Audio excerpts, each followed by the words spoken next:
कहानी की शुरुआत होती है साल 2093 में।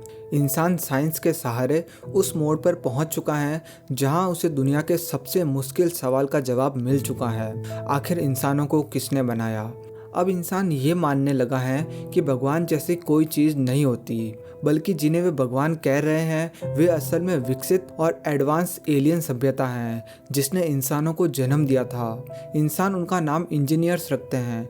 इसके बाद इंसानों को पता लगता है कि उनके भगवान यानी इंजीनियर्स किस ग्रह से धरती पर आए थे। फिर इंसान अपने क्रिएटर को ढूंढने उस अनजान ग्रह की ओर जाते हैं जहां भगवान रहते हैं। लेकिन ये सफ़र जितना सवालों से शुरू होता है उतना ही खतरनाक जवाबों की ओर ले जाता है। यही है प्रोमीथियस की कहानी। फिल्म की शुरुआत होती है एक बेहद ज़बरदस्त और रहस्यमय सीन से, जहां पर हमें एक ऐसा प्लेनेट दिखाया जाता है जिस पर किसी भी तरह की लाइफ मौजूद नहीं है। यह है लाखों साल पहले की पृथ्वी। तभी वहां एक एलियन स्पेसशिप आता है और उससे एक इंसान जैसा दिखने वाला एलियन उतरता है, जिसे आगे चलकर फिल्म में इंजीनियर कहा जाता है। ये इंजीनियर एक वाटरफॉल के पास जाता है और वहाँ जाकर एक अजीब सा ब्लैक लिक्विड पी लेता है, जिसके बाद उसकी बॉडी अंदर से डिसइंटीग्रेट होने लगती है और वो टूटते हुए वाटरफॉल से नीचे गिर जाता है। इसके बाद उसका डीएनए अलग अलग हिस्सों में टूटकर पानी में मिल जाता है और यही डीएनए आगे चलकर इस ग्रह पर जीवन की नींव रखता है। यानी साफ तौर पर यह दिखाया जाता है कि इंजीनियर ने जानबूझकर खुद को सेक्रीफाइस किया ताकि इस ग्रह पर जीवन की शुरुआत हो सके। इसके बाद कहानी हमें ले जाती है साल 2093 में, जहां पर हम आर्कियोलॉजिस्ट एलिजाबेथ शॉ और चार्ली होलोवे से मिलते हैं, जो स्कॉटलैंड में एक प्राचीन गुफा की खुदाई कर रहे होते हैं। और वहां उन्हें एक पुराना स्टार मैप मिलता है जिसमें एक इंसान जैसी आकृति कुछ खास प्लैनेट्स की तरफ इशारा कर रही होती है। सबसे इंटरेस्टिंग बात यह होती है कि एग्जैक्टली यही स्टार मैप दुनिया के अलग अलग हिस्सों की प्राचीन सभ्यताओं में भी मिला है। इसी वजह से शॉ और होलोवे ये थ्योरी बनाते हैं कि ये स्टार मैप दरअसल इंजीनियर्स की तरफ से इंसानों को एक इन्विटेशन है। यानी कि इंजीनियर्स हमें बताने की कोशिश कर रहे हैं कि वो किस प्लेनेट पर रहते हैं ताकि इंसान वहां जाकर उनसे मिल सके।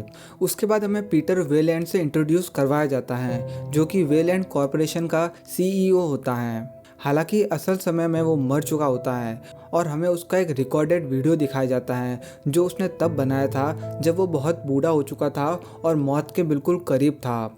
वेलैंड उन इंजीनियर्स को ढूंढना चाहता था जिन्होंने इंसानों को बनाया, और इसी मकसद से वो एक एक्सपेडिशन को फंड करता है ताकि इंसान उस ग्रह तक पहुंचकर उनसे कांटेक्ट कर सके। इसके लिए साइंटिस्ट और क्रू का एक ग्रुप चुना जाता है जो प्रोमीथियस नाम के स्पेसशिप से उस स्टार मैप को फॉलो करते हुए LV-233 नाम के एक मून की तरफ रवाना होता है। स्टार मैप के मुताबिक यही इंजीनियर्स का होम प्लेनेट होना चाहिए। पूरी जर्नी के दौरान पूरा क्रू स्पेसशिप के अंदर डीप स्लीप यानी हाइपर स्लीप में रहता है और पूरे स्पेसशिप को मॉनिटर करता है डेविड नाम का एक रोबोट। वो एक आर्टिफिशियल इंटेलिजेंस बीइंग है जो कई लैंग्वेजेस बोल सकता है, नई चीज़ें सीख सकता है, डिसीजंस ले सकता है और इंसानों के बीच आसानी से घुल मिल सकता है। LV-223 तक पहुंचने में प्रोमीथियस को करीब 2 साल लग जाते हैं। जब पूरा क्रू हाइपर स्लीप से बाहर आता है तो उन्हें विकर्स नाम की एक लड़की मैनेज करती हैं। इसके बाद प्रोमीथियस स्पेसक्राफ्ट LV-223 नाम के मून पर एक लार्ज एलियन स्ट्रक्चर के पास लैंड करता है, जहां से एक टीम उस स्ट्रक्चर के अंदर जाती है इस उम्मीद में कि वहां उनका सामना इंजीनियर्स से होगा। लेकिन अंदर उन्हें इंजीनियर्स के बजाय स्टोन सिलेंडर्स, एक ह्यूमनॉइड एलियन का मोनोलिथ स्टैच्यू और कई सारे मरे हुए इंजीनियर्स की बॉडीज़ मिलती है, जिससे ये साफ हो जाता है कि इस जगह पर इंजीनियर्स के साथ कुछ बहुत भयानक हुआ था, जिसकी वजह से उनकी पूरी स्पीसीज ही खत्म हो चुकी हैं। इसी दौरान एलिजाबेथ शॉ एक इंजीनियर का कटा हुआ सिर रिकवर कर लेती है। इसके बाद साइंटिस्ट उस स्ट्रक्चर के अंदर मौजूद अलग अलग चीज़ों को स्टडी करने के लिए छोटे ग्रुप्स में बढ़ जाते हैं और अलग अलग दिशाओं में आगे बढ़ने लगते हैं। तभी उस मून पर एक तेज़ आंधी आने की वार्निंग मिलती है, जिसके चलते सभी क्रू मेंबर्स को तुरंत शिप में वापस लौटने का आदेश मिलता है। ज़्यादातर लोग तो सेफली वापस आ जाते हैं, लेकिन मिलीबर्न और फेफील्ड लौटते समय उसी स्ट्रक्चर के अंदर कहीं रास्ता भटक कर फंस जाते हैं। इसी दौरान हम देखते हैं कि डेविड चुपचाप वहाँ से एक स्टोन सिलेंडर उठाकर अपने पास रख लेता है। एटमॉस्फेयर में बदलाव होने की वजह से बाकी सिलेंडर्स भी लीक होने लगते हैं और उनमें से वही खतरनाक ब्लैक लिक्विड बाहर आने लगता है। शिप पर लौटने के बाद जब इंजीनियर के कटे हुए सिर को एनालाइज किया जाता है तो उसका डीएनए इंसानों के डीएनए से परफेक्टली मैच कर जाता है। उधर डेविड उस सिलेंडर में मौजूद ब्लैक लिक्विड के नेचर को समझने की कोशिश करता है और उसमें से थोड़ा सा ब्लैक लिक्विड निकालकर चुपचाप चार्ली होलोवे के ड्रिंक में मिला देता है। उसी रात होलोवे और शॉ के बीच इंटीमेसी होती है। वहीं दूसरी तरफ स्ट्रक्चर के अंदर फंसे हुए मिलीबग को एक सांप जैसा दिखने वाला एलियन क्रिएचर मार देता है और वही क्रिएचर फील्ड के हेलमेट पर एसिड स्प्रे कर देता है, जिससे उसका हेलमेट पिघलने लगता है और वो गंभीर हालत में वहीं पर गिर पड़ता है। अगले दिन जब क्रू मेंबर्स दोबारा उस स्ट्रक्चर के अंदर जाते हैं तो उन्हें वहां मिलीबग की लाश मिलती है। डेविड को पता चलता है कि उस मैसिव स्ट्रक्चर के अंदर एक कंट्रोल रूम मौजूद है जहां एक इंजीनियर अभी भी जिंदा है और डीप स्लीप के अंदर रखा गया है। वहीं डेविड एक 3D होलोग्राफिक स्टार मैप भी देखता है जिसमें अर्थ क्लियरली हाईलाइटेड होती है, जिससे ये साफ हो जाता है कि इंजीनियर्स पृथ्वी पर जाने वाले होते हैं, लेकिन तभी उनके साथ कुछ घटना घट गई होती है जिनसे उनकी लगभग पूरी प्रजाति खत्म हो गई। उधर चार्ली होलोवे के ड्रिंक में डेविड द्वारा मिलाए गए ब्लैक लिक्विड की वजह से होलोवे की हालत तेजी से बिगड़ने लगती है और उसे इलाज के लिए प्रोमीथियस स्पेसशिप पर लाया जा रहा होता है, लेकिन विकर्स उसे स्पेसशिप के अंदर नहीं आने देती क्योंकि किसी को नहीं पता था कि होलोवे को असल में क्या हुआ है और उसकी कंडीशन बाकी क्रू मेंबर्स को कैसे अफेक्ट कर सकती हैं।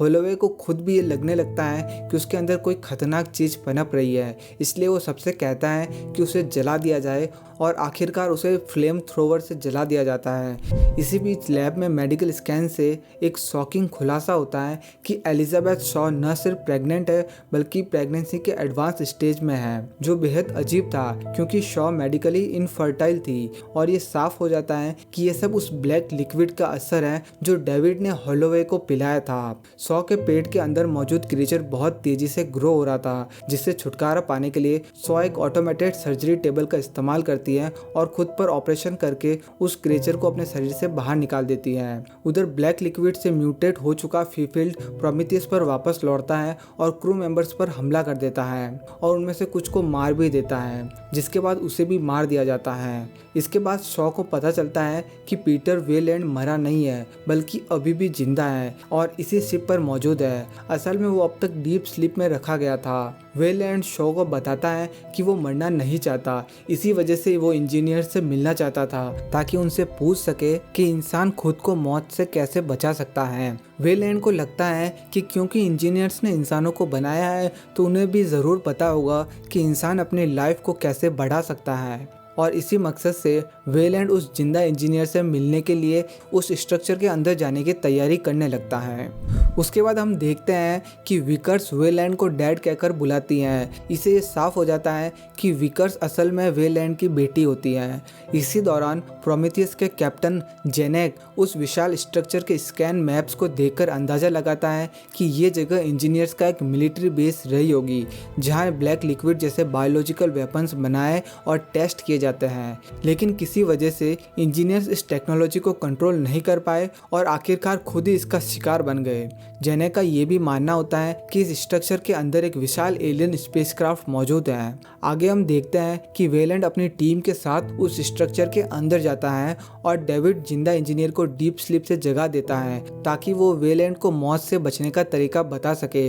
वेलैंड के कहने पर डेविड इंजीनियर से पूछता है कि वो डेथ जैसी बीमारी से कैसे छुटकारा पा सकता है। शुरुआत में इंजीनियर ये देखकर हैरान हो जाता है कि इंसान इतनी तरक्की कर चुके हैं कि उन्होंने यहाँ तक पहुँचकर डेविड जैसा रोबोट भी बना लिया, लेकिन फिर जब उसकी नज़र वेलैंड पर पड़ती है तो उसमें इंसानी एरोगेंस दिखाई देता है और उसी गुस्से में वो डेविड का सिर उसके शरीर से अलग कर देता है और वहाँ मौजूद बाकी टीम मेंबर्स को भी मार देता है। इस हमले में सिर्फ एलिजाबेथ शॉ ही किसी तरह से जिंदा बच पाती है। इसके बाद वो इंजीनियर अपने स्पेसक्राफ्ट को एक्टिव करता है और अर्थ की तरफ रवाना होने की तैयारी करता है। शॉ भागते हुए जेनेक को बताती है कि इंजीनियर पृथ्वी पर जाकर वहाँ ब्लैक लिक्विड रिलीज करने वाला है जिससे पूरी इंसानियत खत्म हो सकती है। इंजीनियर को रोकने के लिए जेनेक और उसका क्रू अपनी जान की परवाह किए बिना दुनिया प्रोमीथियस को तेज रफ्तार से इंजीनियर के स्पेसक्राफ्ट से टकरा देते हैं। इससे पहले विकर्स एक लाइफ बोट इजेक्ट करने के बाद स्पेसक्राफ्ट से बाहर निकल जाती हैं, लेकिन टक्कर के बाद जब एलियन स्पेसक्राफ्ट क्रैश होता है तो सीधा विकर्स के ऊपर गिरता है और वहीं पर उसकी मौत हो जाती है। वहीं सॉ जब लाइफ बोट में वापस पहुंचती है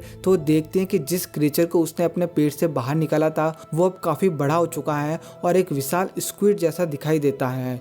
इसी बीच डेविड का कटा हुआ सिर अभी भी एक्टिव होता है और वो सॉ को बताता है कि इंजीनियर अभी भी जिंदा है और उसे मारने ही यहाँ पर आ रहा है। इंजीनियर जबरदस्ती लाइफ बोट का एयरलॉक खोलकर उसके अंदर घुस जाता है और एलिजाबेथ शॉ पर हमला कर देता है। खुद को बचाने के लिए शॉ उस क्रीचर को आजाद कर देती है जिसे उसने पहले अपने शरीर से निकाला था और वही क्रीचर इंजीनियर को अपनी गिरफ्त में ले लेता है। शॉ को लगता है कि अब उसके बचने की कोई उम्मीद नहीं है क्योंकि लाइफ बोट भी तबाह हो चुकी होती है और प्रोमीथियस भी नष्ट हो चुका होता है। लेकिन तभी डेविड उसे बताता है कि इस जगह पर एक नहीं बल्कि कई एलियन स्पेसशिप मौजूद है और वो उन्हें ऑपरेट कर सकता है। इसी वजह से सॉ वापस इंजीनियर के शिप पर आती हैं और डेविड के सिर को उसके शरीर के साथ जोड़ लेती हैं। डेविड उसे उस एलियन स्पेसक्राफ्ट के जरिए अर्थ पर वापस ले जा सकता है, लेकिन शॉ अर्थ पर लौटने के बजाय इंजीनियर्स के होम प्लैनेट पर जाना चाहती हैं क्योंकि वो उनसे जानना चाहती हैं कि उन्होंने इंसानों को आखिर क्यों बनाया और फिर ऐसा क्या हुआ कि वो इंसानियत को खत्म करने वाले थे। शॉ की इस इच्छा के अनुसार डेविड उस स्पेसक्राफ्ट को इंजीनियर के होम प्लेनेट की तरफ मोड़ देता है। उधर लाइफ बोट के अंदर हम देखते हैं कि उस एलियन क्रिएचर ने इंजीनियर के शरीर के अंदर ही उसे इम्प्रेग्नेट कर दिया था, जिसकी वजह से इंजीनियर के शरीर को चीरता हुआ एक नया क्रिएचर बाहर निकलता है जो साफ तौर पर एलियन फ्रेंचाइज के मशहूर जीनोमॉर्फ जैसा दिखाई देता है। दोस्तों, यही थी फिल्म प्रोमीथियस की पूरी कहानी। अब आगे हम बात करेंगे कुछ ऐसे इंटरेस्टिंग सीन्स और उन सवालों की जिनके जवाब इस फिल्म के जरिए हमें नहीं मिलते। सबसे पहले बात करते हैं फिल्म के ओपनिंग सीन की, जहां हम एक इंजीनियर को ब्लैक लिक्विड पीकर खुद को सेक्रीफाइस करते हुए देखते हैं और यहीं से सबसे बड़ा सवाल पैदा होता है कि आखिर उसने ऐसा क्यों किया। तो इसका जवाब ये निकलता है कि उस इंजीनियर ने अपने डीएनए के जरिए उस ग्रह पर जीवन की शुरुआत करने के लिए खुद को सेक्रीफाइस किया था और मुमकिन है कि ये इंजीनियर्स ब्रह्मांड के दूसरे प्लैनेट्स पर भी इसी तरह लाइफ क्रिएट करते रहे हो। लेकिन इसके बाद सबसे बड़ा और सबसे अहम सवाल उठता है कि अगर इंजीनियर्स ने इंसानों को बनाया है तो फिर वो उन्हें खत्म क्यों करना चाहते थे। दरअसल इस सवाल पर कई थ्योरीज मौजूद हैं। अगर आप फिल्म के ओपनिंग सीन को ध्यान से देखें तो आप पाएंगे कि वहां दिखाए गए इंजीनियर के स्पेसक्राफ्ट का शेप फिल्म के अंत में दिखाए गए इंजीनियर के स्पेसक्राफ्ट के शेप से बिल्कुल अलग है, जिससे ये थ्योरी सामने आती है कि शायद इंजीनियर्स के अलग अलग ग्रुप्स थे। एक ग्रुप वो था जो पीसफुल था और अलग अलग प्लैनेट्स पर जीवन की शुरुआत करता था, जबकि दूसरा ग्रुप वो था जो वायलेंट था और डिस्ट्रक्शन में विश्वास रखता था। अगर ये थ्योरी सही है तो जिन इंजीनियर्स ने इंसानों को बनाया वो हमें खत्म करना नहीं चाहते थे, बल्कि LV-223 पर मौजूद इंजीनियर्स का ग्रुप अलग था जो इंसानियत को नष्ट करना चाहता था। हम ये भी जानते हैं कि LV-223 इंजीनियर्स का होम प्लैनेट नहीं था। ऐसे में अगर सारे इंजीनियर्स इंसानों को खत्म करना चाहते तो वो किसी और प्लैनेट से भी अर्थ पर आ सकते थे, लेकिन ऐसा कभी नहीं हुआ, जिससे ये साफ होता है कि सिर्फ LV-223 पर मौजूद कुछ खास इंजीनियर्स ही इंसानों को खत्म करना चाहते थे। एक पॉपुलर थ्योरी ये भी है कि इंसानों की उत्पत्ति के बाद इंजीनियर्स लगातार अर्थ पर आते रहे और इंसानों को गाइड करते रहे, लेकिन इंसानों की हिंसक प्रवृत्ति और लगातार बढ़ती तबाही ने उन्हें निराश कर दिया।